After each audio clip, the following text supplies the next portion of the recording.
You ever just have that friend group? Just you and the guys. The group that you hang out with till 3 a.m. discussing Star Wars lore, the newest anime, or how wizards from Harry Potter could actually use guns.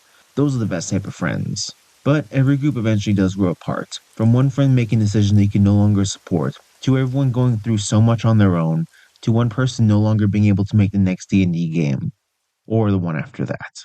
Suddenly, you guys aren't all as close as you used to be. 5 years ago, I've been searching Amazon looking for the newest and coolest D&D mini. Me and my friends, or at least the three of us that were left, were all set on setting up a new D&D campaign to try and set up things so that all of us could stay in touch.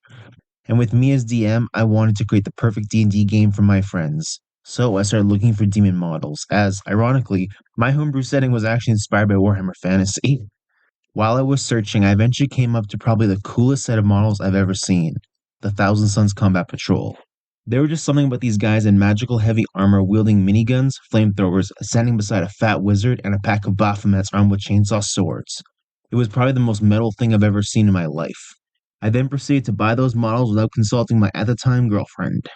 The thing was, while I was intent on using these models for D&D, I did kind of feel guilty. I was literally buying a box or another game system to use it for something else. And so to ease my conscience and my curiosity, I did some pity research. Yes, for real.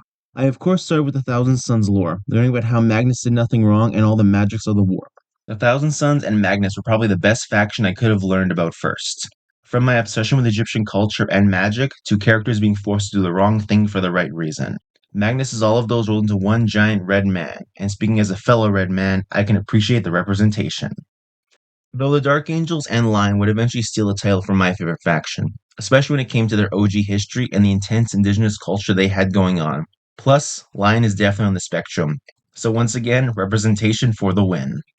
So with my new hyper obsession locked in, I then proceed to share what I learned with my friends. And if I'm gonna be honest, it basically reignited our friendship. It was amazing being able to discover this incredible series, and while my friends still aren't as interested in it as me, we still do shoot the shit occasionally on theories, our favorite Warhammer YouTubers, and which Primarch, if they were a chick, would be the best wife. I still think it's Horus or Magnus.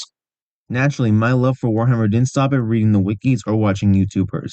From painting the models to reading the books to even sharing my homebrew online and becoming part of an amazing Warhammer community, I started this channel because, above all, I want to do my part in growing this amazing community. I love discussing Warhammer, sharing my love, and reading the lore. I really believe there is something for anyone in Warhammer, no matter who you are. You just haven't found the right piece of lore to hook you yet. Warhammer honestly has something for everyone, and everyone can find something to love in it. It's because of my interest and passion for getting people into Warhammer that I partly started the Homebrew Heresy series to begin with. If someone sees a faction or a character they like, they just might be interested enough to consider their own deep dive, and find that piece of lore that just sticks with them. For me, that started with Magnus, but what really got me into it was the Bad Ab War and the Inquisitor War books. For me, when I'm doing a vibe check of a series I'm learning about, I always look for that one piece of lore before I actually start going all the way back to the beginning. Not chronologically, but in release order. I love to see how a universe changed over the years and the reasons why it got to the way it is. And it was these two series where my love for 40k truly took root. As someone who grew up with not the greatest home life, growing up in a small indigenous community, basic needs like food, hydro, and sometimes even plumbing were things we had to work for. Not to mention a toxic and hostile home environment alongside my own anxiety and autism made it very difficult for me to make friends or form lasting relationships. Because of this, I'd often delve into fantasy stories and sci-fi worlds to get some measure of escape. But over time, I stopped looking to these worlds and stories as a place to escape into and instead as a place to find friends. It's amazing how a single common interest can quickly bring people together and spark lifelong friendships. If you're curious about where the title for this channel came from, here's a fun fact. It's basically the Ultimate Warhammer name, combining almost all my favorite things about Warhammer into one amazing title.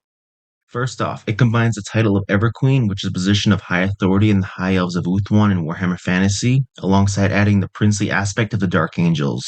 For those who are unaware, the Dark Angels, early in their history, were known as the Uncrowned Princes. Added on to that, given my tan skin, long black hair, alongside having a fuck ton of kids, I felt the relation to the God Emperor was pretty obvious.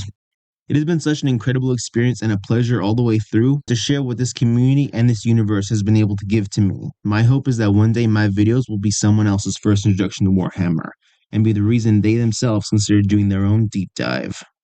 Thank you for watching to the end and know that every view really does matter, not just to the algorithm, but to me. You guys are really awesome. But as always, I've got nothing else to say, and I hope you guys all have a great rest of your day. Bye.